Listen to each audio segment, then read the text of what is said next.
रावलपिंडी की अडियाला जेल में कैद साबिक वजीर आजम इमरान खान की तैवबहनू कोई ब्रूजमिंग 2-10 मुबर उनसे मुलाकात की रसाई फराहम कर दी गई। बहनों को ये इजाज़त जेल इंतज़ामिया से घंटों के कशीदा इंतज़ार और मुसलसल दरखास्तों के बाद हासिल हुई।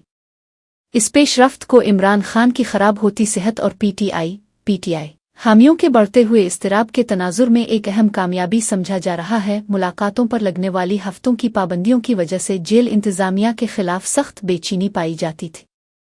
अलावा अज़ीं सोशल मीडिया पर इमरान खान को कत्ल करने की साजिश के हवाले से गैर तस्दीक शुदा अफवाहें तेज़ी से फैल रही है।